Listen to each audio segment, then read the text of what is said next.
जय श्री राम बच्चों। आज हम जो है 10th क्लास का रिवीजन टेस्ट पेपर आगे डिस्कस करेंगे, ठीक है, जिसमें हमने पीछे कुछ क्वेश्चन डिस्कस किए थे और आज हम जो है नेक्स्ट क्वेश्चन देखेंगे, जिसमें हमारे पास में 28 क्वेश्चंस हैं और 28 क्वेश्चंस का ए पार्ट है।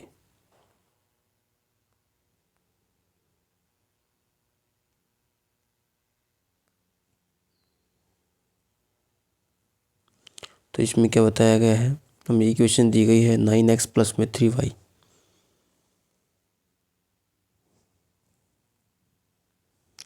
नाइन एक्स प्लस में 3y और प्लस में 12 इज इक्वल टू 0, ये इक्वेशन हमें दी गई है। और सेकंड इक्वेशन हमें दी गई है 18x प्लस में 6y plus 24 is equal to में 0। हमें बताना है कि intersect at a point are parallel या कोइंसिडेंट, इनमें से क्या होंगी ये लाइंस, ठीक है। तो हमारे पास में A1 B1 C1, ये जो फर्स्ट इक्वेशन है इसको फर्स्ट, ये इक्वेशन फर्स्ट है, ये इक्वेशन सेकंड है। तो इसके अंदर बच्चे जो हमें इक्वेशन दी गई है 9x प्लस में 3y प्लस में 12 इज इक्वल टू में 0 एंड 18x प्लस में 6y plus 24 is equal to में 0, ठीक है। ये इक्वेशन हमारे पास फर्स्ट है, ये इक्वेशन हमारे पास में सेकंड है। तो फर्स्ट इक्वेशन में से हम जो है A1 निकालेंगे, जो हमारे पास 9 होगा, B1 हमारे पास में 3 होगा और C1 हमारे पास में 12 होगा, ठीक है।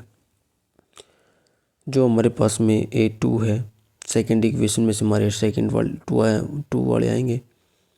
तो A2 जो हमारे पास में 18 होगा, B2 हमारे पास में 6 होगा और C2 हमारे पास में कितना होगा 24, ठीक है। तो C2 हमारे पास में 24 होगा। अब हम क्या करते हैं, इस क्वेश्चन के अंदर A1 अपॉन A2 लिखेंगे और A1 upon A2 9 upon 18, B1 upon B2 लिखेंगे 6 अपॉन 12 और C1 अपॉन C2 लिखेंगे, कितना होगा हमारे पास में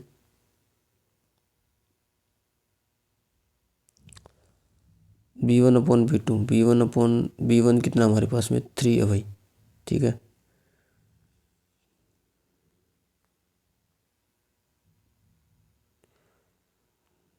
तो ये जो हमारे पास में 3, ये हमारे पास में 6 है, ऐसे आएगा। और ये 12 अपॉन में 24 होगा,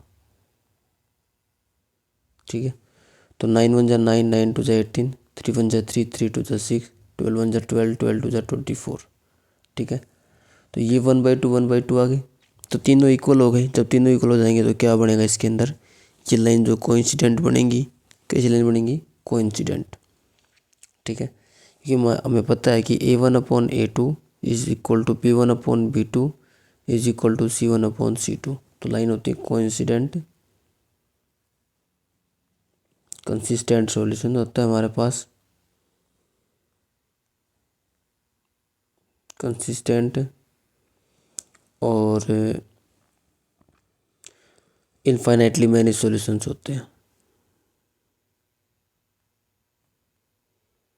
इनफाइनाइटली मैनी सॉल्यूशंस ये आते हैं, ठीक है भाई। नेक्स्ट क्वेश्चन देखिएगा आप।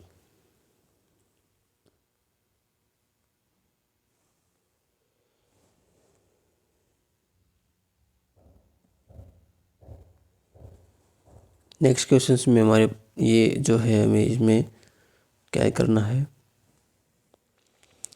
Coach of A cricket team by 7 bats and 6 balls 3,800 rupees की खरीदता है।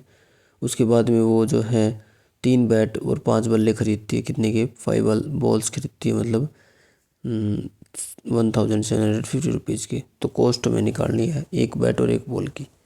तो कॉस्ट हम लेट कर लेंगे,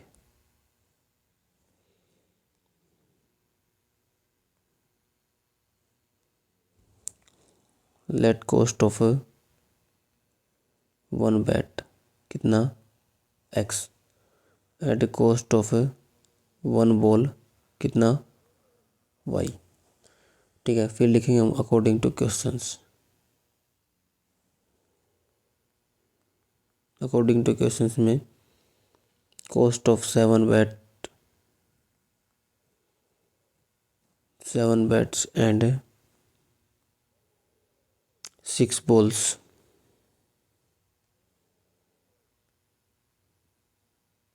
कितना है 3800 रुपीज़। तो एक बैट का कॉस्ट है एक्स रुपये, तो 7 बैट का कितना 7x। एक बॉल का कितना कॉस्ट है वाई रुपीज़, तो 6 बॉल का 6y इक्वल टू में 3800 रुपीज़। Equation first. नेक्स्ट आगे सेकंड जो इक्वेशंस बनेगी उसमें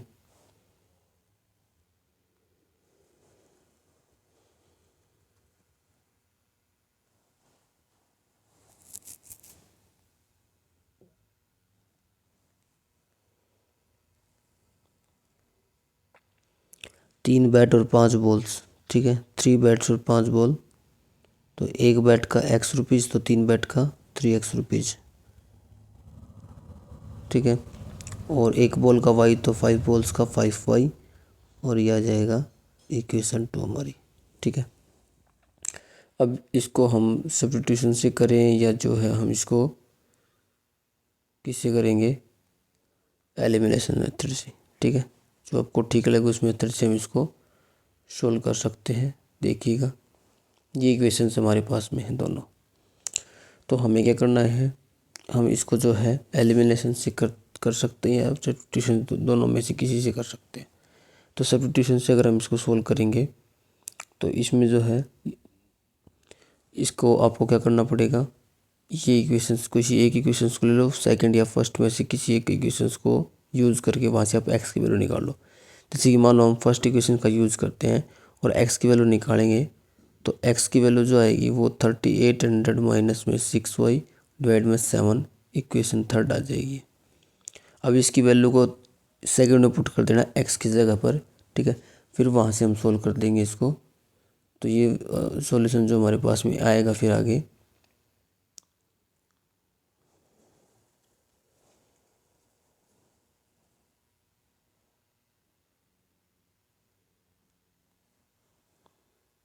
तो इसमें 3 की मतलब कि x किस जगह पे क्या पुट करेंगे, ये जो में वैल्यू है हमारे पास में 3800 minus 6y divide 7 plus 5y और इज इक्वल टू में 1750, ठीक है।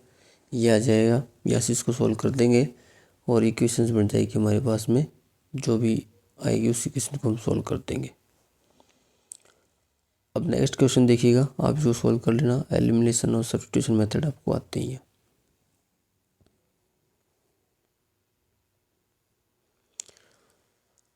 ट्वेंटी नाइन का क्वेश्चन है। 29 क्वेश्चन ये कहता है prove that the angle between the two tangent from an external point to a circle is supplementary to the angle subtended by the line segment joining the point of contact at the centre. वो ये कहता है कि आपके पास में एक circle है, ठीक है। उस सर्कल से ऊपर क्या है कि एक एक्सटर्नल पॉइंट से टेंजेंट ड्रॉ किए गए,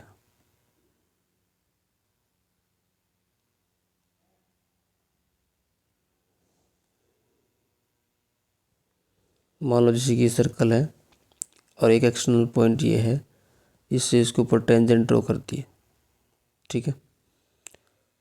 अब ये जो टेंजेंट ड्रॉ किया गया है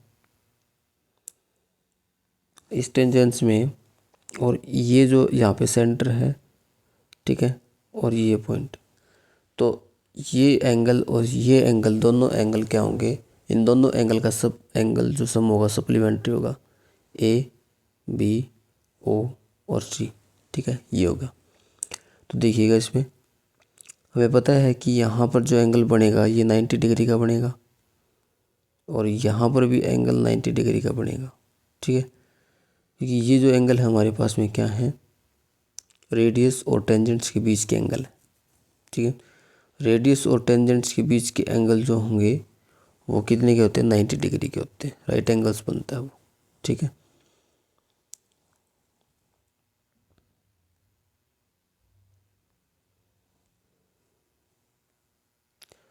तो ये क्वाड्रिलेटरल बन गया हमारे पास में एक ABOC, ठीक है।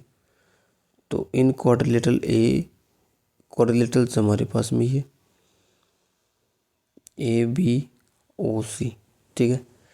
तो हम क्या करेंगे, इसके अंदर angle A plus B plus O plus C is equal to 360। अब B और C के ऊपर 90 डिग्री है, ठीक है। B और C क्या है, 90 degree. Angle B 90 degree, angle C 90 degree. कारण क्या लिखोगे, रीजन ये रहेगा angle between radius and tangents, ठीक है। Angle between the radius and tangents.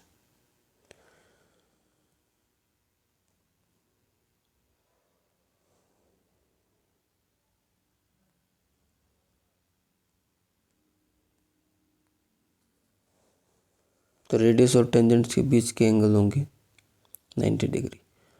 तो बी की जगह पे 90 पुट कर देंगे, एंगल ए बी 90 हो गया, एंगल ओ सी 90 हो गया। उसके बाद में 360 और 90 कितना हो जाएगा, 180। कितना हो जाएगा, 180 और 360। आपको पता है कि ये 180 उधर जाएगा तो क्या हो जाएगा, माइनस का हो जाएगा।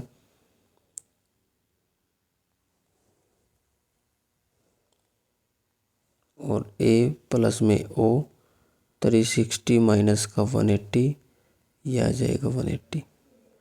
तो एंगल ए प्लस ओ आ जाएगा 180। यही हमें प्रूव करना था, ठीक है बच्चे।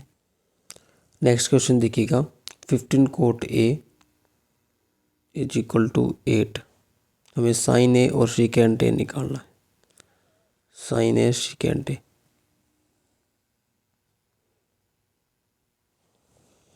तो कोट ए होगा 15 उधर चला जाएगा, मल्टीप्लाई में है, ये आ जाएगा, ठीक है। अब इसमें भी आप ट्रिपलेट याद रखिएगा, ठीक है। इसका जो ट्रिपलेट जो बनता है वो ट्रिपलेट ये बनता है 8, 13 और 15, ठीक है। 8, 13 और 15, ठीक है। 13 तो शायद नहीं बनेगा, इसका देख लेते हैं एक बार क्या ट्रिपलेट बनेगा।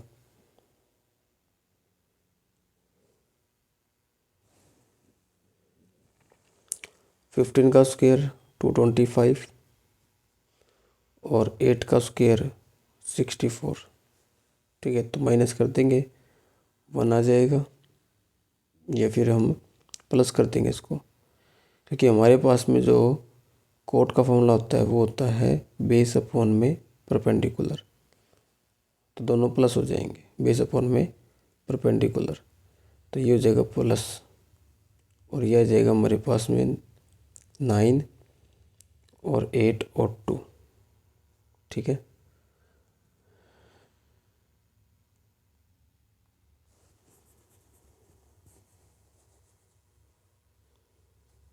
तो ये बन जाएगा 17। कितना बनेगा, 17 बनेगा। 8, 15 और 17, ठीक है। तो ये हाइपोटेन्यूज, ये परपेंडिकुलर बेस या फिर ये परपेंडिकुलर बेस हो सकता है, हाइपोटेन्यूज तो चेंज होता ही नहीं है। तो उसके बाद हमें निकालना है साइन, ठीक है। अब इसमें आप ये याद रखिएगा बच्चे, अगर इसमें एंगल जैसे कि हमें दिया गया है क्वेश्चंस में, जो गिवन कंडीशंस के हिसाब से एंगल हमें ए दिया गया है, ठीक है। यहाँ पर एंगल ए है, यहाँ पर भी जो फाइंड आउट करना वो भी एंगल ए है, और यहाँ पर भी एंगल ए है, ठीक है। तो जब एंगल सेम रहेगा तब हमें ट्रायंगल बनाने की ज़रूरत नहीं पड़ती है, ठीक है। हम बिना ट्रायंगल बनाए ही कर सकते हैं उसको। तो यहाँ से हम जो इसका